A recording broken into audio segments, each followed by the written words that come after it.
That's a pretty long box. Awesome.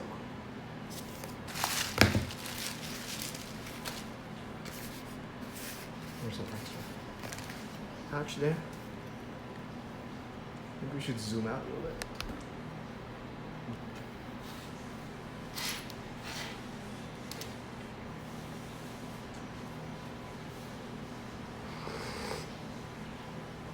Okay, so what do we have here? So that's the sleeve.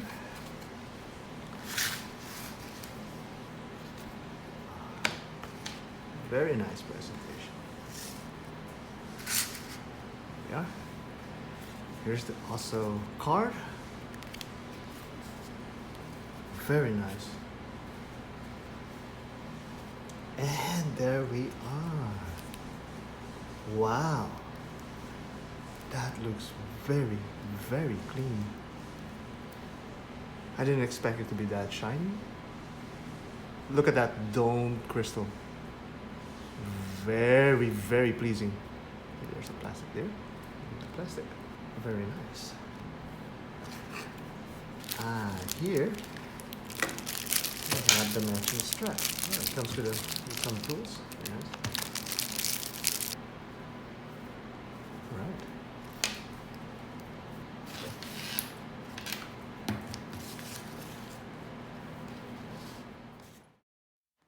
Designer note subject 101.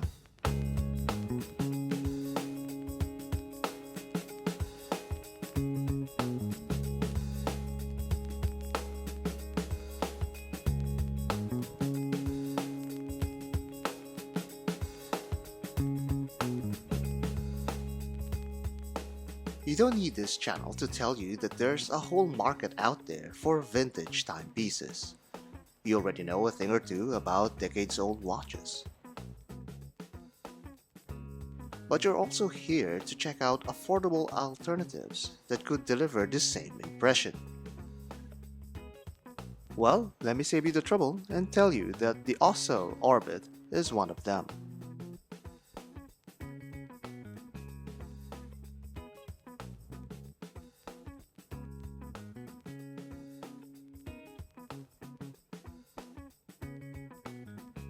Oh, you're still here.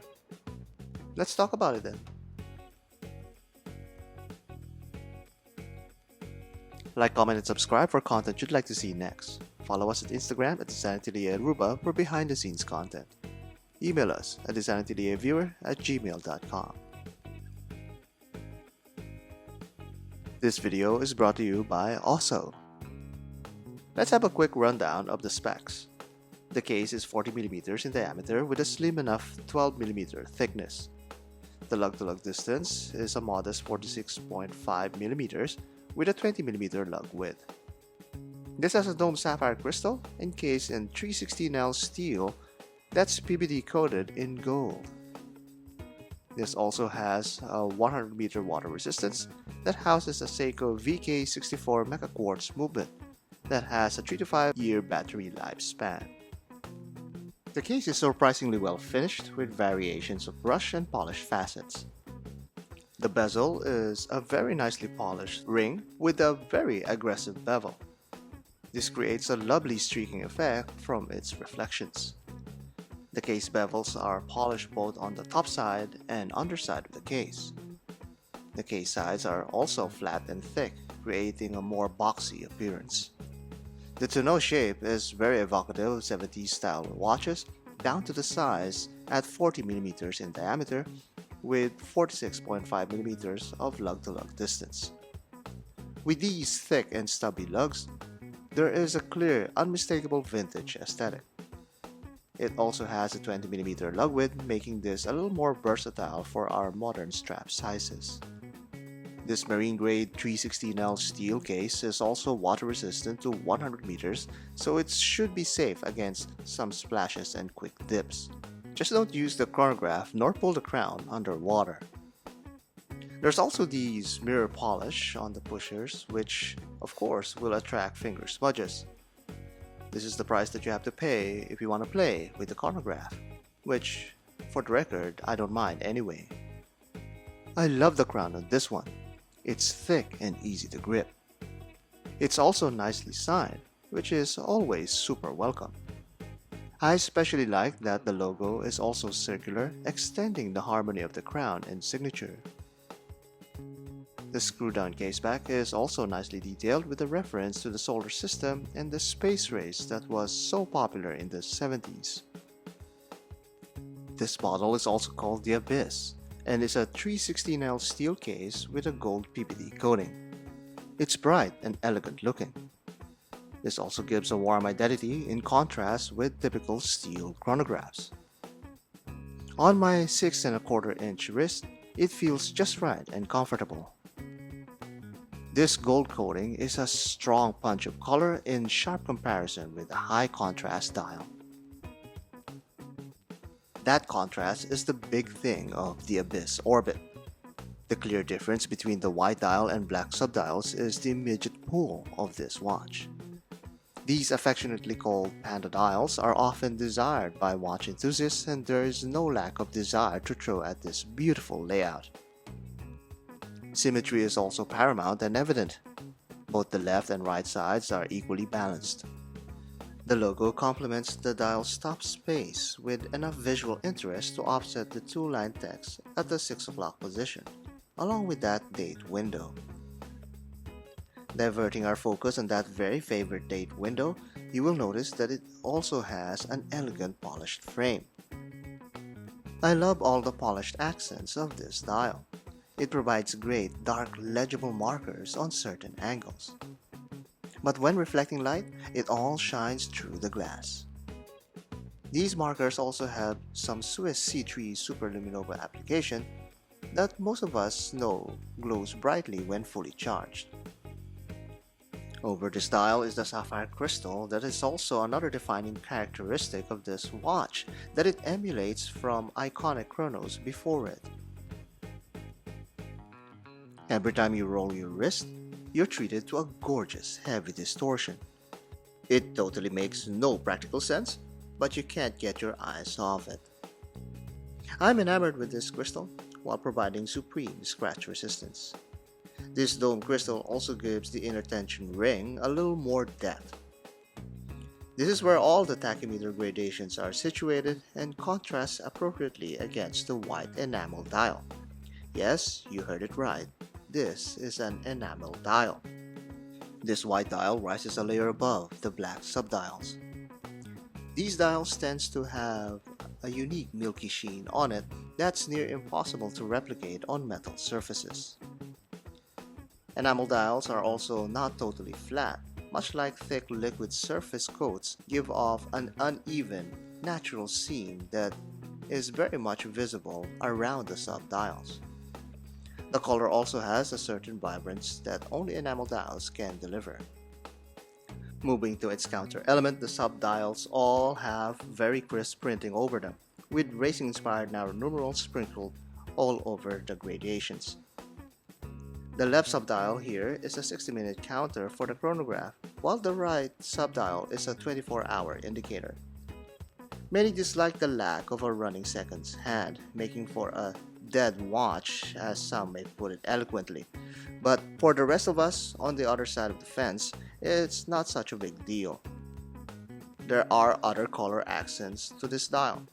The chrono, 60-minute counter, and 24-hour subdial hands are blue-toned to vary the hue slightly. Even the chronograph text has a slight gray tone to it rather than black. Another thing I noticed is that on many earlier reviews, the dial displays the word hybrid over the chronograph. This is now replaced with the Orbit name, which is, in my opinion, a fantastic choice, seeing how a few people remark that it's not necessary to mention that it's a hybrid chronograph. This dial definitely does all the right moves and tugs all the right strings to pull our hearts. This chronograph is not just good looking, it's also quite accurate, being a Meca-Quartz movement that ticks at an accuracy of plus or minus 20 seconds per month. The chronograph hand, when activated, sweeps smoothly across the dial. When operating the chronograph, you will readily notice how positive and deliberate the clicks feel. This is an endearing characteristic of Meca-Quartz movements that feels very similar to mechanical chronographs. The top pusher is used to activate and deactivate the chronograph hand, while the bottom one resets the hand back to 12.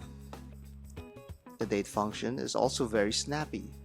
When the hands run past the 12 o'clock mark, the date quickly changes rather than gradually turn to the next date. It's a beautiful, well-balanced, and capable watch. But there is more.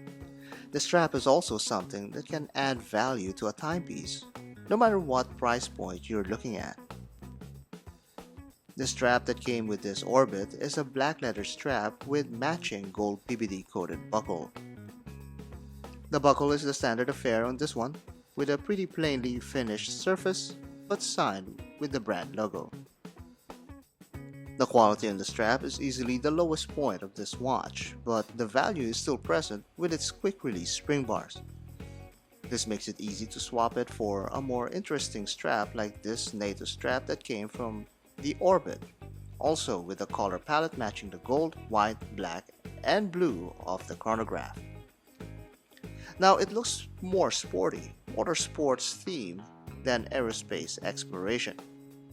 Pair it now with a high-end band like this Artem sailcloth strap, and the impression is very much elevated to luxurious heights. This is the power of a carefully curated strap on a tastefully designed watch. But this watch also needs to withstand one of the toughest of criterions, the comparison against its forefathers.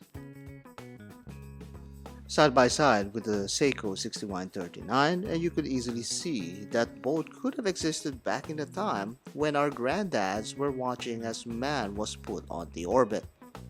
Unlike Lord Vader and his naive farmer boy for a son, these two watches could actually complement each other in the same collection. That is no accident. The Orbit is designed after the Seiko Astron according to its founder, and it clearly shows from the case shape and proportions. There is a slight elongated visual feel to the Orbit because of those narrow case lines, compared to Cobb's right here. The lug width has a difference between the two, with the 6139 sporting a less popular 19mm lug width, something that also made a conscious choice of avoiding to ensure that there are more strap options for the Orbit. Both sport the angled lugs that enforces the sports chronograph shape profile of its era. Also brings the best of both eras in one affordable package. $300 is the price of the OSO Orbit, and the same for all of the variations from the Mirage and Quasar models. There are also strap and bracelet options to match your tastes and personality for the day. This Singapore-based brand offers a pretty reasonably priced timepiece that's designed with retro aesthetics in mind. There's such an overflow of refinement that will appeal to watch lovers. From the elegant bezel and sapphire crystal distortion to the enamel dial and well-balanced panda layout. All these little subtle touches create a lasting impression and enjoyability. But you know a thing or two about watches. Just look at this piece, and you already know what we mean.